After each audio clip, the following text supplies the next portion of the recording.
Bonjour à tous, merci d'être présents à cet événement en ligne qui s'appelle Apiculture et conscience coopérer avec les abeilles. Et aujourd'hui, j'ai le plaisir d'accueillir Stéphane Bonnet. Bonjour Stéphane. Bonjour. Ouais, tu es rédacteur en chef d'une revue indépendante et trimestrielle qui s'appelle Abeilles en liberté. Et j'avais à cœur, dans cette thématique, en fait, sur la coopération avec les abeilles, sur le lien au vivant, d'avoir un petit peu ton regard à la fois sur l'apiculture, mais pas que, notamment parce que à travers ta fonction de rédacteur en chef de cette revue, tu es vraiment à la croisée de nombreux regards en fait que portent les personnes sur l'apiculture. Et du coup, j'avais vraiment à cœur de recueillir à la fois ton expérience et à la fois donc ton regard multiple sur le sujet. Et, euh, et donc, peut-être pour commencer notre entrevue, est-ce que tu pourrais rapidement peut-être présenter ton parcours professionnel et qu'est-ce qui t'a amené concrètement à être rédacteur en chef de cette revue Abeilles en liberté? Oui, alors bonjour à toutes et à tous. Et puis un grand merci à toi, Vincent, pour cette initiative, parce que voilà, les initiatives comme la tienne sont encore assez rares. Et je crois qu'on a besoin d'entendre des gens qui pensent différemment et qui pratiquent différemment, que ce soit en apiculture ou dans d'autres domaines. Voilà. Donc merci beaucoup. Et voilà, succinctement, mon parcours. Moi, en fait, je suis graphiste et rédacteur indépendant. Euh, voilà, ça fait 20 ans que je suis graphiste, mais une bonne partie en tant qu'indépendant. Et j'ai également été formateur en apiculture naturelle. Je me suis passionné d'abeilles et d'apiculture il y a une quinzaine d'années à peu près. J'ai découvert les abeilles dans le cadre d'un atelier de construction collective de ruches varées. Euh, Encore une fois, dans le cadre du mouvement des villes en transition, qui était assez dynamique à l'époque. Et très rapidement, je me suis formé. Alors d'abord, je me suis formé à l'apiculture de manière classique dans un syndicat d'apiculture. Et puis, à force de pratiquer très rapidement, je me suis rendu compte qu'il y avait tout un tas de choses qui ne me convenaient pas. Je ne voulais pas du tout pratiquer de cette façon. J'avais vraiment l'impression que les abeilles étaient pas bien traitées. Et j'ai très rapidement cherché d'autres façons de faire. Je me suis formé auprès de Gilles Denis en Ardèche. Et là, à partir de là, j'ai commencé à découvrir qu'on pouvait considérer les abeilles autrement, qu'on pouvait pratiquer autrement. J'ai découvert un monde complexe et absolument passionnant. Voilà, donc en fait, à un moment donné, j'ai écrit justement un article sur Gilles Denis qui est paru dans la revue Les 4 saisons de Terre Vivante. Et c'est sur cette base-là que j'ai pu contacter Bernard Bertrand, créateur et rédacteur en chef de la revue Abeilles en liberté. On s'est assez vite bien entendu et assez vite également, il m'a confié les dossiers, la supervision des dossiers d'Abeilles en liberté. Et puis comme ça, à partir du numéro 12, il a décidé de faire une transmission complète du pilotage de la revue. Donc grâce à Bernard Bertrand, je suis aujourd'hui aux commandes entre guillemets de ce beau projet qui est Abeilles en liberté. Alors juste un mot sur Bernard Bertrand, c'est important parce que c'est vraiment un acteur clé de ces changements de regard, de la diffusion de ces nouvelles pratiques. Paysan écrivain, il a été fondateur des éditions de Terran et puis ensuite créateur des éditions Terran Magazine. Ces éditions, elles proposent à la fois Abeilles en liberté, la revue, et la revue également Le Lien créatif, qui s'intéresse, c'est la seule revue de vannerie en fait, disponible. Voilà. Donc, moi, je suis plein de reconnaissance, de gratitude envers Bernard Bertrand, parce que c'est vraiment grâce à lui que j'ai pu devenir, que j'ai pu avoir cette position que j'ai maintenant d'observateur de ce monde de ce monde de l'apiculture alternative qui porte un regard différent sur l'abeille et qui cherche à initier et à accompagner des nouvelles pratiques et à considérer l'abeille autrement. Et pour l'instant, pour rester sur le plan de la revue, Est-ce que tu peux nous parler un petit peu de la ligne éditoriale de cette revue, de son fonctionnement, et puis nous dire peut-être en quoi consiste ton rôle de rédacteur en chef? Je pense que tu dois être un peu au centre de beaucoup de propositions, donc est-ce que tu peux nous en parler un petit peu? Oui, Bernard Bertrand a voulu que cette revue soit une revue participative. Il a voulu également qu'elle soit libre et indépendante. Donc, ça veut dire que, en fait, il y a aucune subvention, il y a quasiment aucune publicité, et ça permet d'avoir une grande liberté de ton, d'avoir de compte à rendre à personne, sinon à nos lecteurs.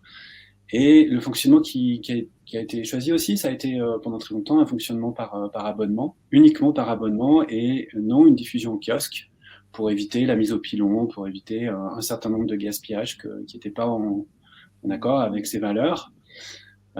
Donc moi, j'ai simplement maintenu ces choix, j'ai essayé de les maintenir et de les prolonger.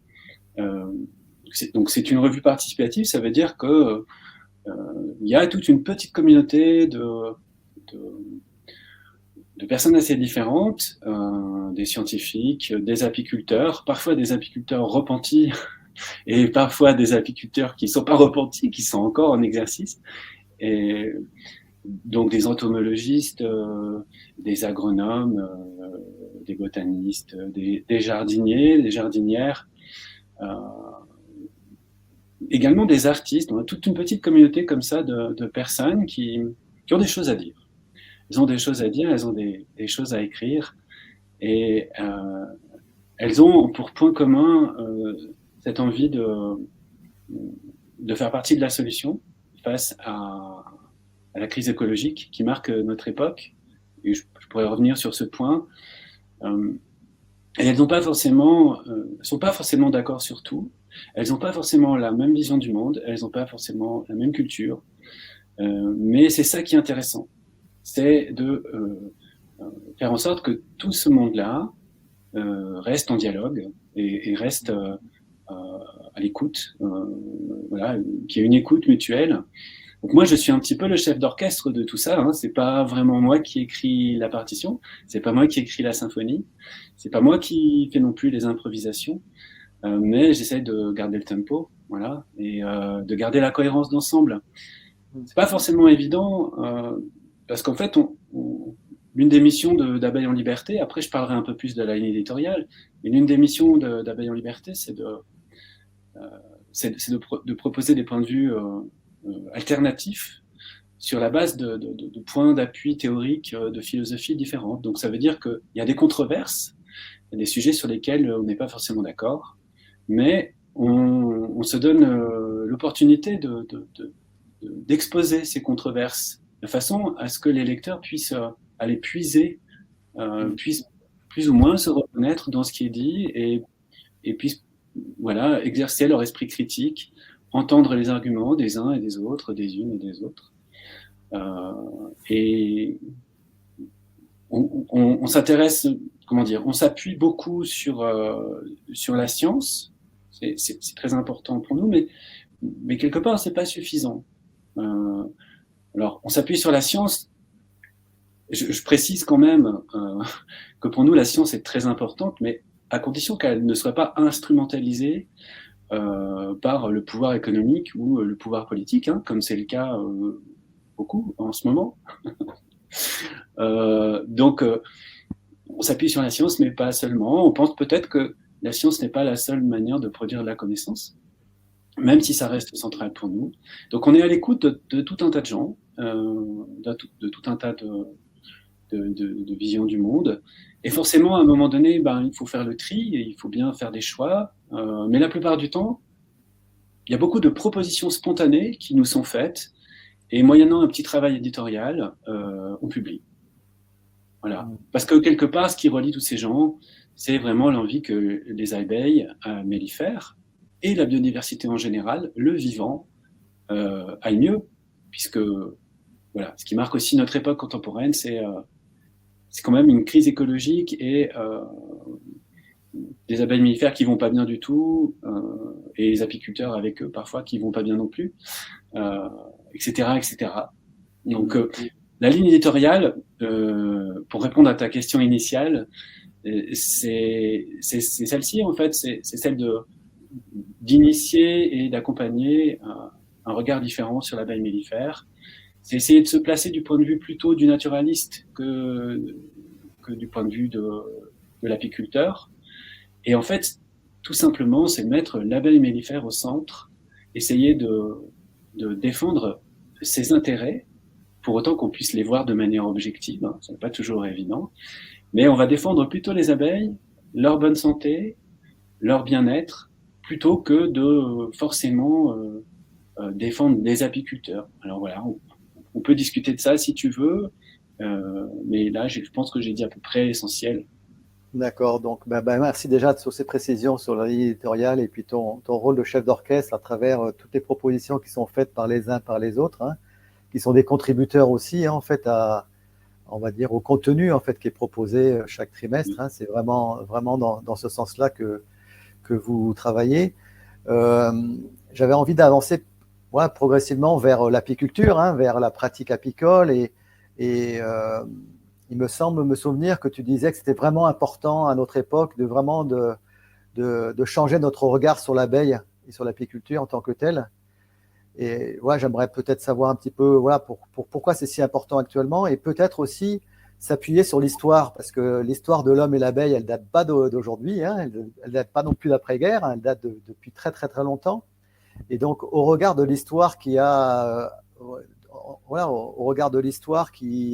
fait que l'homme et l'abeille ont été des compagnons en fait de tout temps.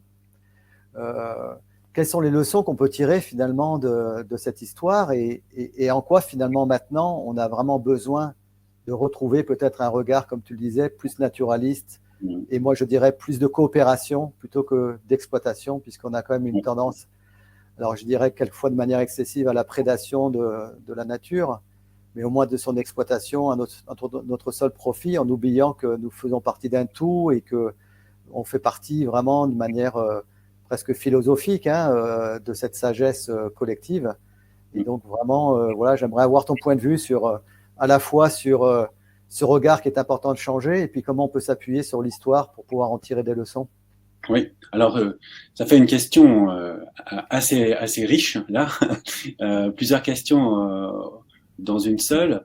Déjà, moi je pense qu'on se rejoint beaucoup hein, à travers ce que tu dis là, on est en phase.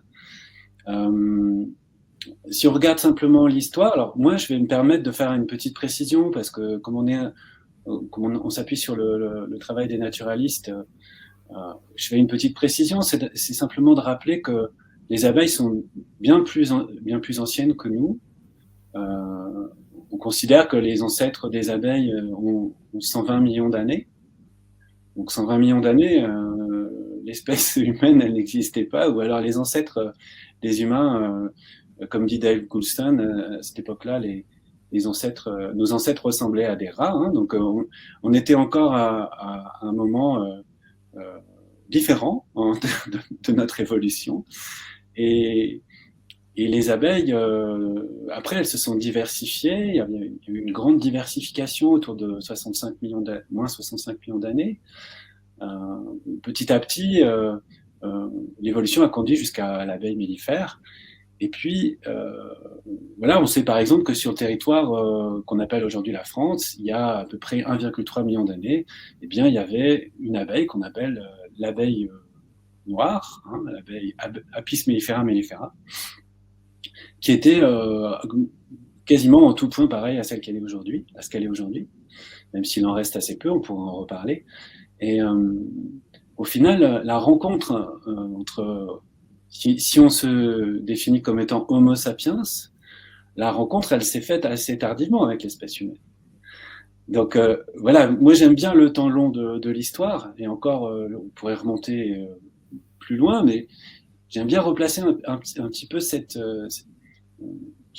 j'aime bien parler de ça comme ça parce que on parle effectivement de la relation homme-abeille, mais c'est un événement très tardif. Et surtout, ce que je voulais dire, c'est que les abeilles ont 120 millions d'années d'évolution. Elles ont résisté à des événements tragiques aussi au niveau du climat. euh, elles ont, comment dire, traversé des moments particulièrement difficiles.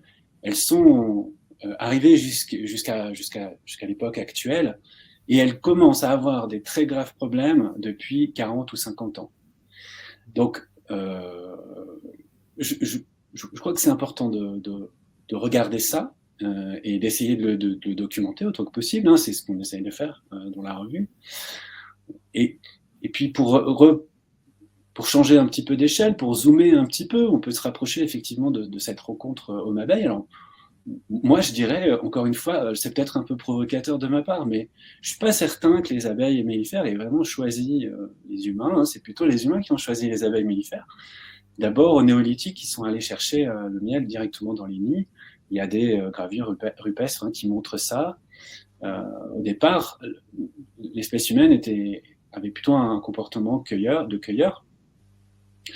Et puis, on sait aussi par des documents, des gravures, que les Égyptiens ont commencé à héberger des abeilles, à proposer des abris pour les abeilles qui avaient une importance absolument considérable pour eux sur un plan symbolique.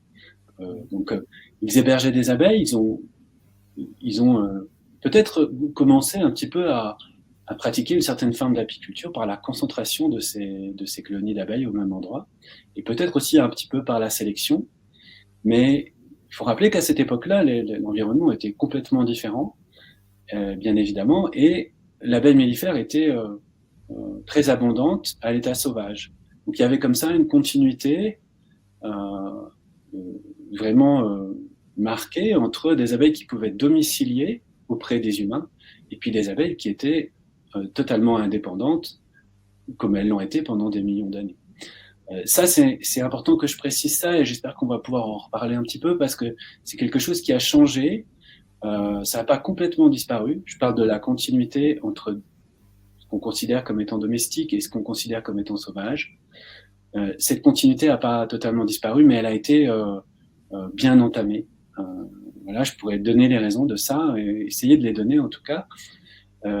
Et ça, c'est un énorme changement très récent.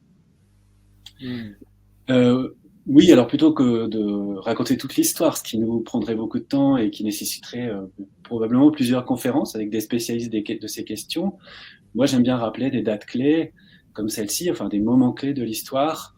Un autre moment clé, c'est par exemple l'invention des premières ruches. Alors, en tout cas en Europe, on sait qu'au Moyen-Âge, il y a eu des ruches en vannerie et également des ruches-troncs. Voilà, les premiers habitats artificiels qu'on proposait vraiment pour les abeilles, et avec la possibilité de récupérer un peu de miel. C'était très loin d'avoir la dimension que ça a aujourd'hui. Et là aussi, on va peut-être en reparler un petit peu. C'est une question aussi de dimension. Et puis, une étape clé encore que je peux citer, c'est le 19e siècle, avec l'invention de la ruche à cadre. Alors, la ruche à cadre a eu un destin, a eu beaucoup de succès, hein, elle en a encore énormément aujourd'hui. Il y a beaucoup de critiques qu'on peut faire de la ruche à cadre, mais à cette époque-là, il faut voir qu'il y avait quand même beaucoup de colonies qui étaient hébergées près des habitations humaines. Et pour récupérer le miel de ces colonies, on procédait volontiers à l'étouffement en fait, d'une partie de ces colonies. On ne les étouffait pas toutes, mais celles dont on voulait récolter le miel, on pouvait les sacrifier. Donc ça, c'est pas négligeable hein, en termes d'inconvénients pour le vivant. Mais il y avait quand même à cette époque des colonies qui restaient vivantes et qui pouvaient essaimer et qui pouvaient continuer comme ça à nourrir ce continuum. Et puis on se retrouve quelque part, la dernière date qu'il faut citer, ou la dernière époque dont on peut parler, c'est l'époque qui précède la Deuxième Guerre mondiale.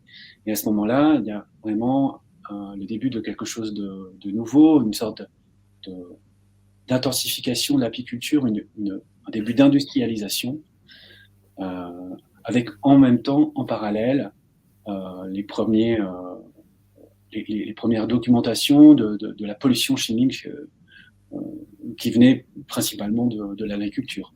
Donc c'est aussi le début de l'agriculture intensive. On peut citer les travaux de Rachel Carson en 1962, hein, le printemps silencieux, Silent Spring, c'est les premières prises de conscience de scientifiques autour des méfaits des pesticides et notamment des insecticides. Donc aujourd'hui, l'abeille mellifère et les apiculteurs qui s'en occupent, plus ou moins bien, on va dire, eh bien, ont affaire avec un monde moderne qui subit une crise sans précédent, une crise écologique sans précédent. Alors, est-ce que j'ai répondu à tes questions?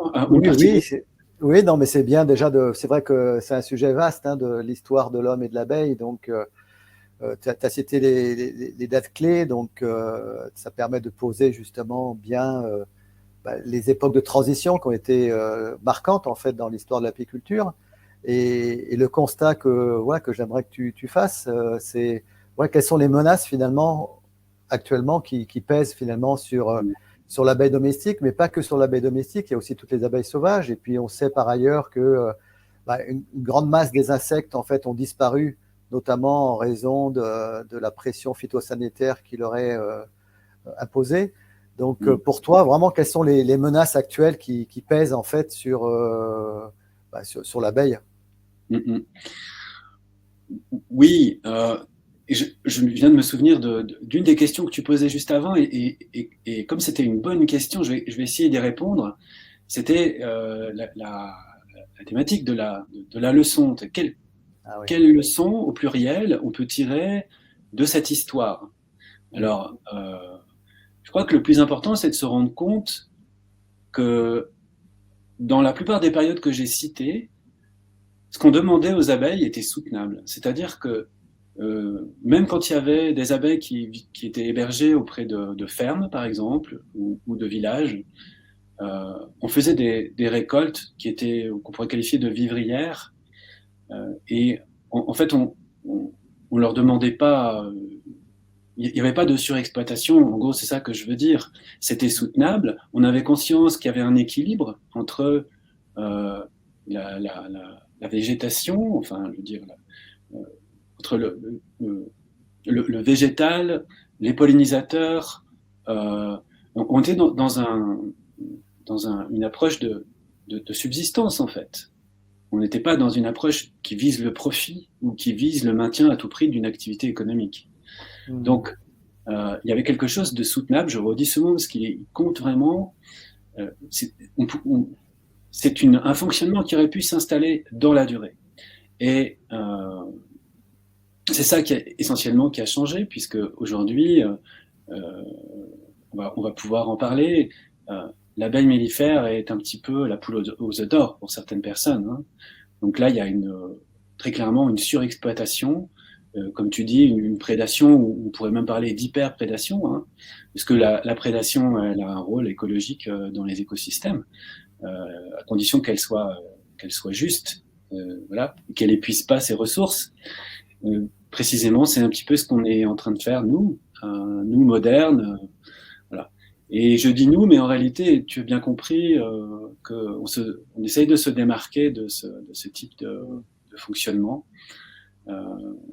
justement parce que ces fonctionnements font partie des problèmes que rencontrent les abeilles. Alors là, ça me permet de revenir à ta deuxième question, enfin plutôt ta dernière question, à savoir qu'est-ce qui se passe pour ces abeilles? Quelles sont les problématiques qu'elles rencontrent?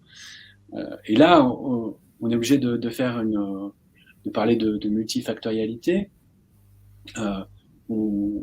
Et on est obligé de constater que la liste est longue, en fait, et qu'elles sont menacées. Voilà, qu'elles sont menacées un peu de toutes parts.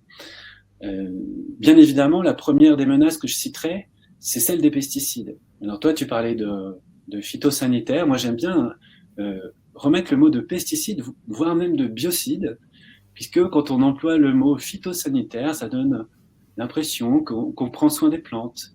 Hein, alors que quand on parle de biocide, on se rappelle que ces produits, ils sont là pour tuer, et qu'effectivement, ils font plutôt bien leur travail. Malheureusement, ça va jusqu'à poser des problèmes pour la santé humaine. Ça commence à être documenté par des scientifiques indépendants, ou voire même carrément par l'INSERM, hein. voilà, les liens entre des maladies contemporaines qu'on vit tous plus ou moins dans notre famille, parmi nos proches. Il est de plus en plus établi qu'elles sont en lien avec la pollution chimique. Donc, c'est probablement l'un des plus grands scandales sanitaires qui ait jamais existé. Et je pense qu'on va être amené à en parler de plus en plus. J'espère en tout cas, et j'espère qu'à la clé, il y aura des changements massifs. Voilà, l'idée, ce serait de pouvoir se débarrasser des pesticides parce que c'est vraiment des produits extrêmement toxiques, extrêmement dangereux, surtout quand ils sont en synergie les uns avec les autres. Et surtout que eh bien, l'agrochimie progresse. Là, on parle toujours de progrès, mais il faut savoir que l'industrie progresse aussi dans ses nuisances. Là, je pense que c'est important de le signaler. Oui, bah, tu fais référence notamment à une émission que j'ai vue il n'y a pas très très longtemps sur Arte, hein, qui parle justement de l'impact notamment des néonicotinoïdes. Et on voit bien que des gens du CNRS comme Jean-Marc Bonmatin qui sont très investis dans les actions et qui démontrent à la clé non seulement les méfaits sur la faune, la flore, mais également sur la santé humaine. Hein. Oui.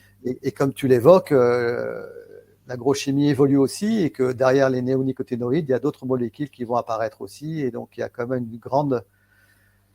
un grand appel en fait à se révolter, en tout cas à dire non en tant que citoyen, en tant que consommateur vis-à-vis de tout ce qu'on nous impose en fait de la part de cet univers-là. Donc, en effet, cette situation, elle est, comme on l'évoque souvent, l'abeille sentinelle de l'environnement, c'est vraiment aussi un cri d'alarme en fait qu'elle pourrait nous donner en disant, voyez, maintenant même nous, on est touchés, donc et donc c'est vraiment cette sentinelle qui est là pour nous appeler finalement au réveil.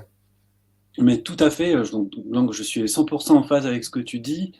L'abeille sentinelle de l'environnement, c'est une phrase qui vient de la phase militante de l'apiculture, de la filière apicole.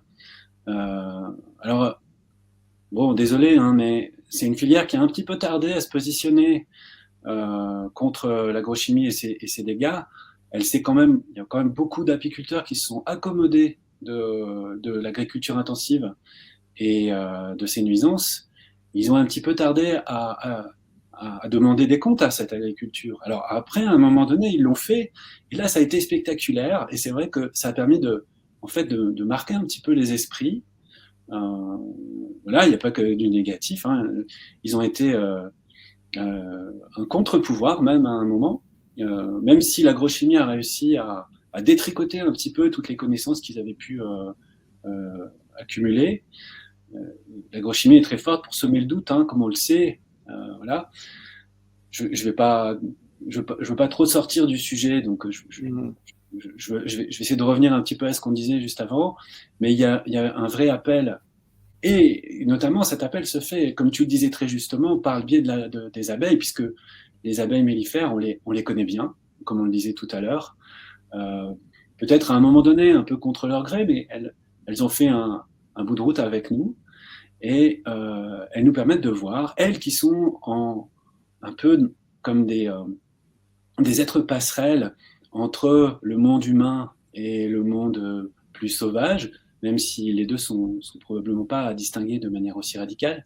Mais ces êtres passerelles nous montrent que elles, ou eux plutôt, ces êtres, donc eux qui vitalisaient leur milieu depuis des millions d'années, des dizaines de millions d'années, qui avaient un rapport comme ça d'enrichissement de leur milieu de vie, eh bien, ils déclinent, et ils déclinent de manière spectaculaire, avec des surmortalités dont on va pouvoir réévoquer les causes juste après. Donc, je crois qu'effectivement, ils nous envoient un signal, malgré eux, ils nous envoient un signal qui a un très grave dysfonctionnement dans notre mode de vie, en tout cas dans notre façon de produire une partie de notre alimentation. Et le fait que l'on ait comme ça concédé à des industriels qui ne raisonnent qu'en termes de profit, la possibilité de s'approprier notre alimentation, de tout privatiser. de tout artificialiser. C'est quand même une époque spectaculaire de ce point de vue. Voilà, donc un appel bien évidemment à changer, à se positionner, à se révolter. Et pour revenir, si tu es d'accord, sur les menaces qui pèsent sur les abeilles, je suis pas certain que j'arriverai à en faire la liste exhaustive, mais il faut citer le parasite le plus connu des apiculteurs, c'est-à-dire le Varroa destructor. Donc ce parasite qui vient d'Asie, en fait, qui à l'origine est un hôte d'Apis cerana, donc une autre abeille, pas Apis mellifera. En fait, Apis cerana et Varroa destructor ont coévolué ensemble sur le temps long, ce qui a permis à cette abeille aussi, pour d'autres raisons, de gérer la présence et les dégâts causés par le varroa. Et des abeilles mellifères occidentales, on va dire, enfin, Apis mellifera ayant été apportée dans la zone d'Apis cerana, il y a eu un passage du parasite sur ces colonies-là. Et puis avec ce qu'il faut bien qualifier comment dire, ce qu'il faut bien mettre en lien avec notre mode de vie et ce qui le caractérise, c'est-à-dire la mondialisation. Avec la mondialisation, notamment des transports et des communications, on a ramené ce parasite chez nous. Et il a fait des dégâts absolument considérables. Voilà, ça aussi, c'est plutôt bien documenté. Le problème, bien sûr, c'est qu'il a fait des dégâts considérables dans les cheptels d'abeilles gérées, mais aussi des dégâts chez les colonies qui étaient sauvages. Et au point qu'on a pensé à un moment qu'il avait éradiqué l'abeille mellifère à l'état sauvage. Donc ça, heureusement, on sait notamment grâce à...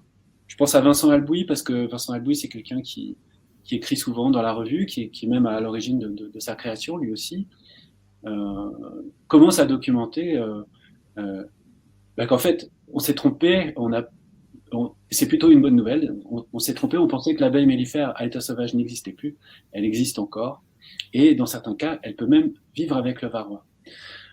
Je continue ma liste, et puis si tu veux, on pourra revenir sur certains points.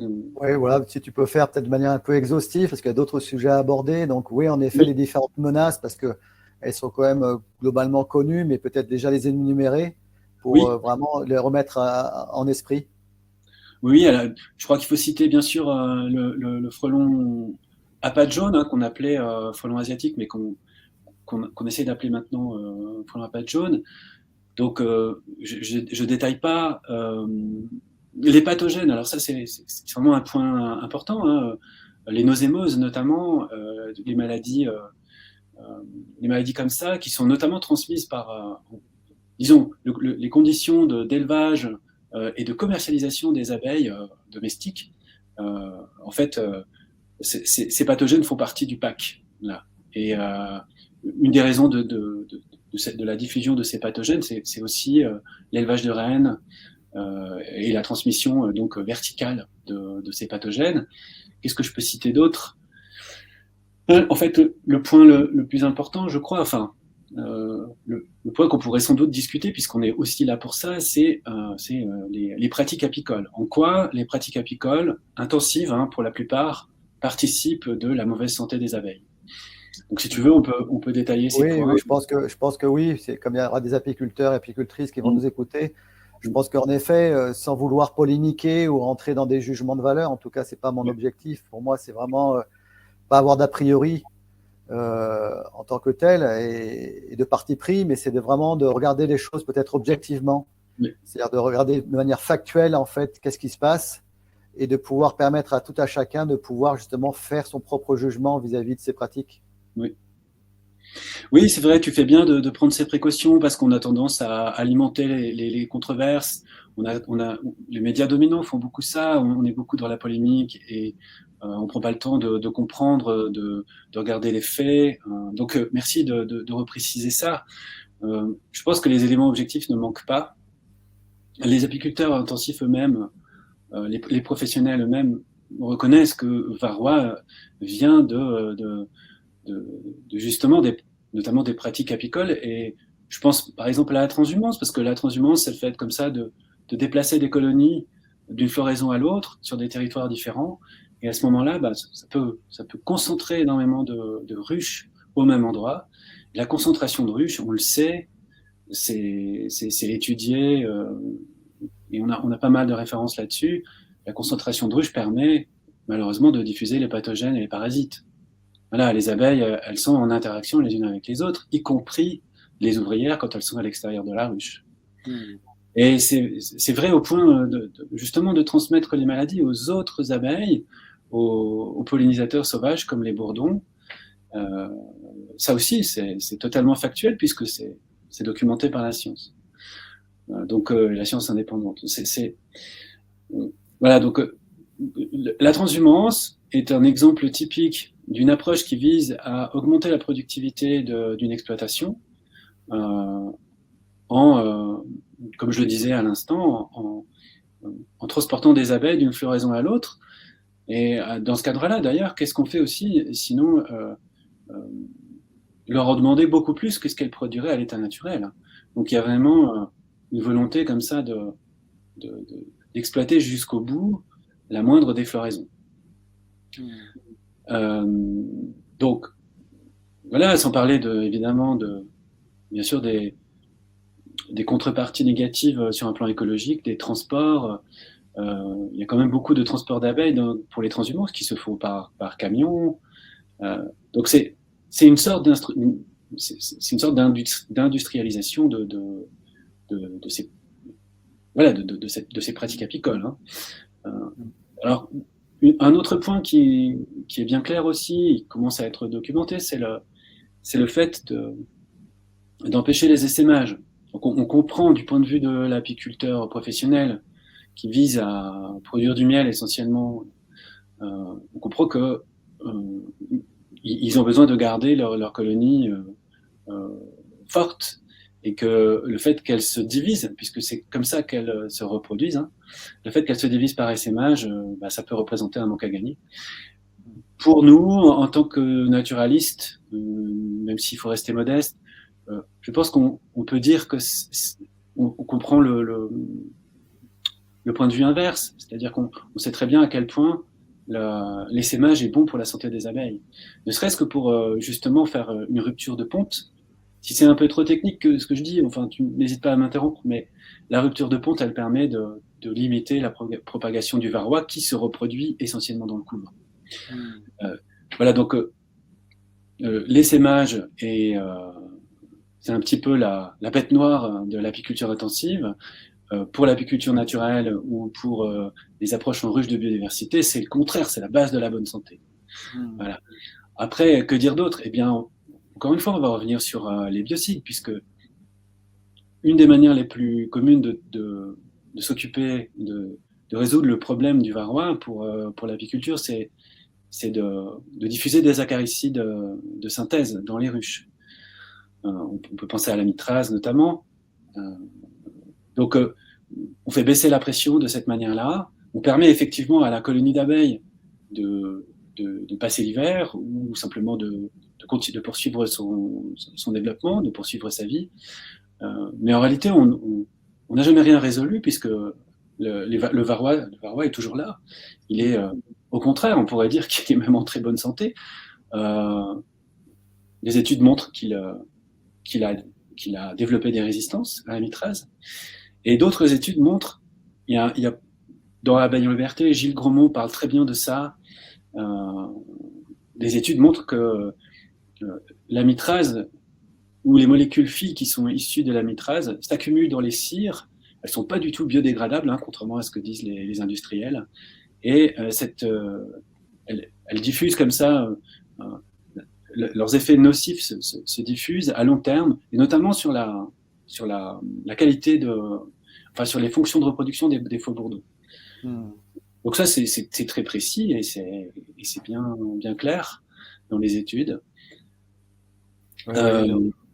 Donc le sujet est très vaste, justement de pratiques apicoles relatives à varroa, des molécules qui sont utilisées, des risques justement de trouver des résidus dans les matrices apicoles, que ce soit des molécules qui sont liposolubles ou lipophiles, hein, qui vont se stocker soit éventuellement dans le milieu du miel, soit dans les cires. Donc, on voit très bien que tous les intrants, voilà un peu un mot technique, tout ce qui rentre en fait dans la ruche, il risque finalement d'impacter à la fois la vie de la colonie, mais également les produits qui sont susceptibles d'être consommés. Donc c'est vrai que c'est une invitation à aller regarder plus précisément finalement nos pratiques. Et même si ce sont des médicaments avec une autorisation de mise sur le marché, il n'empêche que voilà, ça n'affranchit pas, ça nous affranchit pas de pouvoir peut-être les remettre en question ou remettre en question nos pratiques vis-à-vis de tout ça, quoi. Et Oui. voilà, donc ce constat, il est vraiment, voilà, il est là, et j'aimerais avancer sur peut-être les solutions, Oui. et parce que le temps nous est compté aussi, et donc du coup, j'avais une question intermédiaire qui pourrait se traduire par: est-ce que c'est encore possible de concilier une approche éthique de l'abeille avec une dimension économique selon toi? Alors là, on est dans l'artillerie lourde de la question. Pourquoi? Parce que une approche économique, ça dépend un petit peu de de quelle analyse comment dire, ça dépend un petit peu de la vision du monde que l'on a par exemple, de comment on considère le, le mode d'organisation économique et sociale dominant, que moi j'appelle capitaliste et que pas mal d'autres gens appellent capitaliste. Et en gros, je te dirais, si ce modèle destructeur, cet anti-modèle destructeur se poursuit, il est un petit peu vain d'imaginer des îlots de, de fonctionnement économique. Donc, ça, c'est le cadre général. Ce que je veux dire, c'est que je crois que le premier chantier, c'est de remettre en question le mode d'organisation sociale dominant, qui est parfaitement délétère pour les humains comme pour le vivant. Si on arrive à faire ça, et si on arrive à créer des alternatives fortes,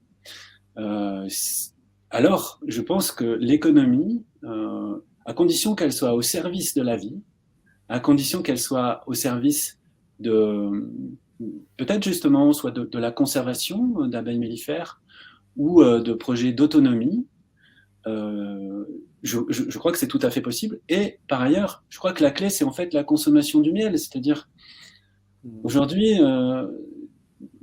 comment dire, on pourrait dire ça autrement. On pourrait dire le miel, aujourd'hui, est utilisé majoritairement comme une ration de glucides que l'on étale sur du pain le matin. On sait que les Français, par exemple, consomment 600 un demi-kilo par personne et par an. En fait, ça, au bout du compte, ça fait des millions et des millions de kilos. Et que ce miel, comme on le disait tout à l'heure, est produit dans des conditions vraiment très mauvaises pour les abeilles. Donc, c'est la question du miel, alors que le miel pourrait avoir d'autres fonctions. Il a d'ailleurs d'autres fonctions. Hein. On sait qu'il est très précieux en médecine, par exemple. On sait qu'on peut soigner grâce au miel. On peut soigner des brûlures graves. On peut voilà, utiliser le miel autrement avec des quantités bien différentes. Ça, c'est la clé, à mon avis. Ça Oui, n'interdit pas. oui, en fait, ma question relative à l'économie, c'est bien sûr, il y a des enjeux, on va dire, sociétaux. Pour moi, c'était vraiment l'activité apicole en tant que telle qui est rémunératrice pour beaucoup d'apiculteurs, en tout cas qui souhaitent en vivre, hein, de leur activité. Et c'est vrai que face au constat qui est fait, face aux pratiques aussi qu'on remettre en question vraiment profondément, se pose la question finalement de la persistance en fait, de ce métier d'apiculteur, où on peut tirer un revenu décent de son activité. Et c'est vrai que à l'image peut-être d'autres filières, où on se rend compte que dans d'autres filières végétales ou animales, on est arrivé à des impasses qui nécessitent finalement des remises en question profondes. Est-ce que l'apiculture et le métier d'apiculteur n'est pas en train de vivre finalement la même chose? Oui, je pense que c'est une prise de conscience qui n'est pas encore complètement parvenue,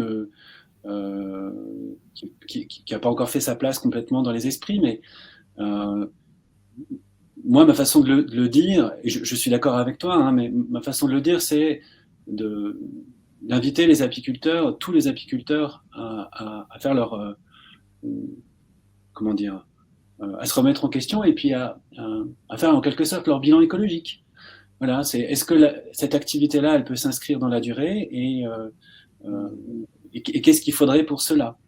En sachant que voilà, je crois que la clé, c'est de considérer qu'il y a un modèle dominant, une sorte d'hégémonie de l'apiculture, et qu'il est temps, pour commencer, de diversifier ces approches-là et de laisser la place à beaucoup d'autres approches différentes qui sont porteuses de solutions. C'est une manière de réouvrir l'imaginaire, c'est une manière voilà, d'apporter de la créativité, de la nouveauté, de l'intelligence aussi, et de sortir, de commencer à casser cette hégémonie-là. Oui, et puis ce qui me revient à l'esprit, c'est le mot que tu utilisais comme continuum. C'est comme si finalement dans notre système en fait, qui a été mis en place, dans notre rapport à l'abeille, il y a comme s'il y avait un grand déséquilibre qui appuie finalement sur l'exploitation de l'abeille et qui a besoin de retrouver finalement un contrepoids pour aller dans l'autre sens. Et ce contrepoids, finalement, c'est un peu toutes les initiatives dont on va parler maintenant, c'est-à-dire voilà, toutes ces personnes qui vont même jusqu'à vouloir réensauvager en milieu sylvestre les abeilles avec toutes les couleurs possibles. Et donc, à ce titre-là, est-ce que tu pourrais nous parler, puisque dans Abeilles en liberté, vous avez édité un numéro spécial qui s'appelle Chemin vers l'apiculture écologique, avec des regards différents. Est-ce que tu pourrais nous parler justement de ces différents chemins et quel était l'objectif de ce hors-série, justement, pour montrer qu'il y a d'autres possibles?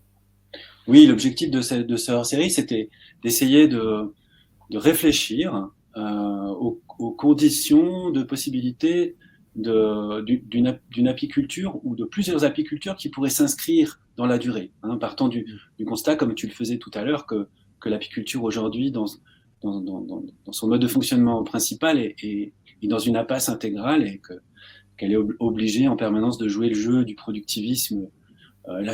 Voilà. Et ça conduit à quelque chose qui ne peut pas être généralisé et qui fait du mal aux abeilles et qui donc on a essayé de poser cette réflexion dans un contexte bien particulier, et ce que l'on voit, c'est que il existe une mosaïque de pratiques différentes à des échelles différentes avec des projets différents, et que tout ça forme un ensemble de solutions qu'on pourrait peut-être combiner, ou sans forcément chercher la technique parfaite et l'approche parfaite, mais au moins voir qu'il existe de nombreux cas particuliers porteurs de solutions. Alors, on peut citer par exemple l'utilisation de l'acarien prédateur pour lutter contre varroa.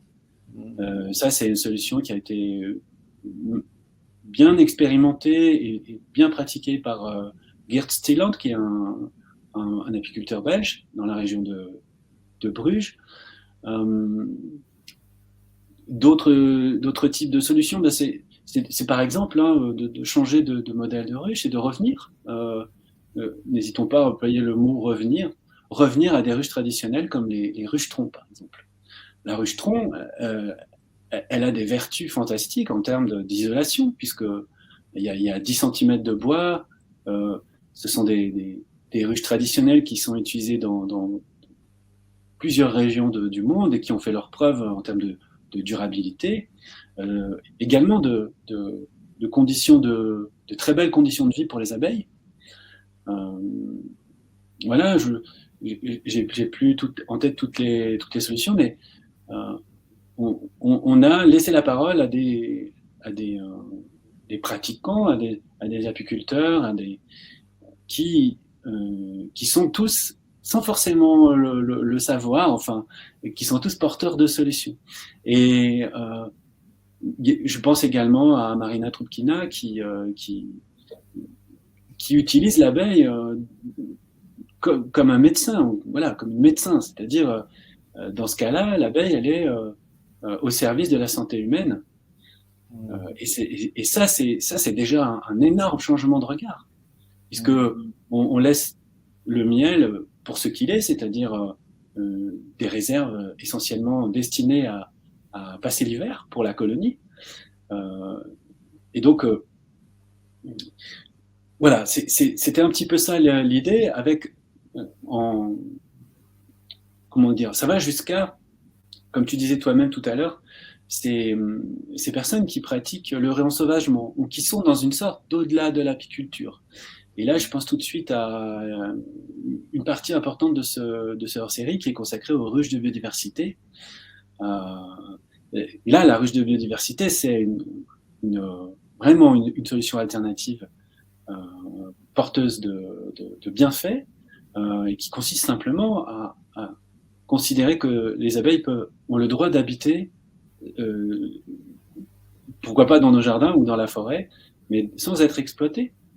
Elles ont une valeur intrinsèque, elles existent pour elles-mêmes, et en plus on sait très bien qu'elles ont énormément de résilience et de capacité d'autonomie, parce que, voilà, elles sont en capacité de retrouver par elles-mêmes leur bonne santé.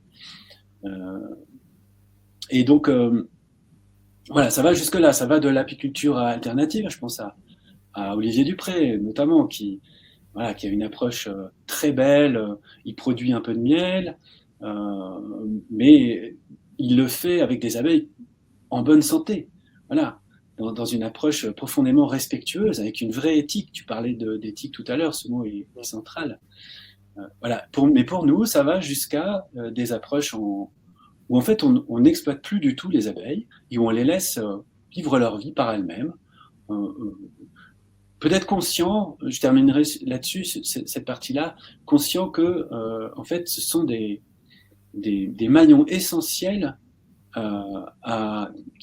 de l'habitabilité du monde, par le biais de la pollinisation. Elles permettent tout simplement à des plantes de se reproduire. Elles permettent aussi aux humains de s'alimenter parfois. Et donc, en fait, elles font partie, elles et l'ensemble des pollinisateurs, qui sont extrêmement nombreux, elles font partie de ce que le philosophe Baptiste Morisot appelle les dynamiques du vivant, ou les dynamiques écologiques. Voilà, donc c'est ça, changer de regard sur l'abeille, c'est arrêter de la considérer uniquement comme une poule aux œufs d'or, à travers le miel et les produits de la ruche, et c'est commencer à laisser la place à d'autres types de regards, d'autres visions, d'autres pratiques, qui laissent l'abeille être par elle-même un élément, un pollinisateur, une pollinisatrice parmi d'autres, un élément de la biodiversité et du vivant. Merci pour cette belle synthèse, et on s'approche petit à petit vers la fin de cet entretien, et j'aimerais donc parler un petit peu justement de comment la revue Abeilles en liberté contribue-t-elle finalement comment dirais-je, à susciter chez les lecteurs en fait un intérêt croissant pour les abeilles, à sa protection, à sa sauvegarde. Et voilà, et quelles sont les initiatives finalement que chacun d'entre nous, on parlait de ce rôle de citoyen, d'acteur. On n'est pas passif dans la société, mais on peut être aussi acteur. On a aussi, on est en capacité de poser des choix qui peuvent être très forts aussi. Et donc, comment s'inscrit finalement à la fois l'action de la revue, et quel serait ton message finalement pour celles et ceux qui vont nous écouter et qui seraient intéressés finalement pour, au-delà de la lecture de cette revue, mais qui seraient vraiment... on sait que l'abeille, c'est quand même aussi est beaucoup utilisée dans les médias pour promouvoir en fait une image de la nature, etc. Donc, beaucoup de personnes sont sensibilisées au devenir de l'abeille, à sa situation actuelle, à travers notamment tous les questionnements qui sont faits aux apiculteurs à travers les contacts qu'ils ont avec les consommateurs.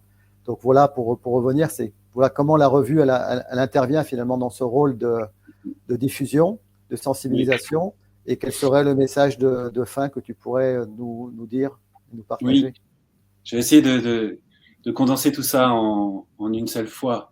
La revue, elle donne de la matière à penser d'abord, et elle donne de la matière à admirer aussi. C'est-à-dire que on soigne la forme, c'est pas pour rien. C'est parce que on a besoin de valoriser le vivant, on a besoin de valoriser des êtres vivants qui sont pas connus du tout, et on a aussi besoin de valoriser des initiatives alternatives. Voilà, je peux en citer beaucoup, mais l'association Pistil, dont Mathieu Angot fait partie, voilà, ça c'est des gens qui font un travail remarquable que les médias dominants n'abordent jamais. Et nous, on a décidé de donner la parole à tous ces gens, à ces actrices, ces acteurs d'une apiculture alternative, mais mais aussi des gens qui ne sont pas apiculteurs du tout, c'est-à-dire qui font simplement, qui mettent en œuvre des techniques, comme par exemple le réensauvagement, ou simplement arrêter de tondre sa pelouse systématiquement, ou le faire différemment, etc. Voilà. Donc notre revue, elle donne des clés de compréhension, des solutions pratiques diversifiées, et de la matière à rêver. Et je crois que ça, c'est le plus important, parce que on peut quand même considérer qu'on est dans une période désenchantée, même si c'est refoulé par beaucoup d'entre nous. Hein. C'est assez désenchanté, et on a besoin de cultiver des nouveaux imaginaires, de remettre de la créativité et du désir dans ce monde-là. Et notamment, ce que les lecteurs nous disent parfois, c'est que, en fait, on a une revue inspirante. Je crois que ça, c'est aussi une clé, parce que sans forcément être un apiculteur très technique qui connaît tout sur ces questions-là, on peut simplement s'inspirer de ce que l'on voit dans cette revue, ou de ce que font toutes ces associations ou tous ces particuliers, et prendre conscience qu'ils font partie de la solution à leur échelle. Donc, voilà comment on conçoit notre mission.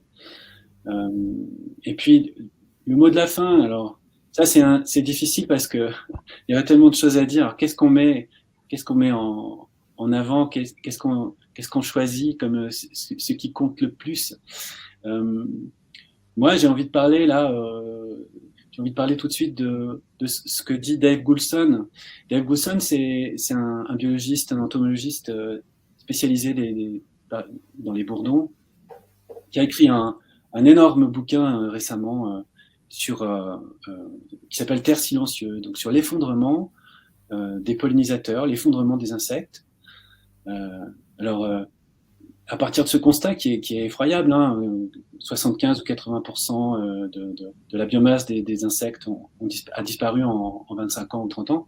Donc, à partir de ce constat, il invite chacun et chacune d'entre nous à considérer que c'est pas trop tard pour arrêter ça. C'est pas trop tard, et ça, c'est très important. On a encore la possibilité, aussi bien sur le plan du réchauffement climatique que sur tous les plans. On a encore la main là-dessus. Les solutions existent. La revue Abeilles en Liberté les documente, mais elle n'est pas du tout la seule. Tous ses partenaires en parlent très bien. Je pense à l'association Arthropologia aussi, voilà, avec Hugues Mouret. Les solutions sont à portée de la main, et il nous appartient de faire remonter tout ça auprès des décideurs politiques, ou peut-être de remplacer ces décideurs politiques pour que les décisions soient meilleures et qu'elles soient plus conformes au bien commun. Voilà. Très bien. Donc, c'est pas trop tard. Et c'est grâce à des initiatives comme la tienne, Vincent, qu'on peut peut-être faire partie de la solution, modestement. Très bien. Je te remercie pour ce mot de la fin, Stéphane. Et puis, j'aurai grand plaisir à te retrouver. Donc, probablement, j'envisage de mettre en place des lives au moment de la diffusion de l'ensemble de ces interviews.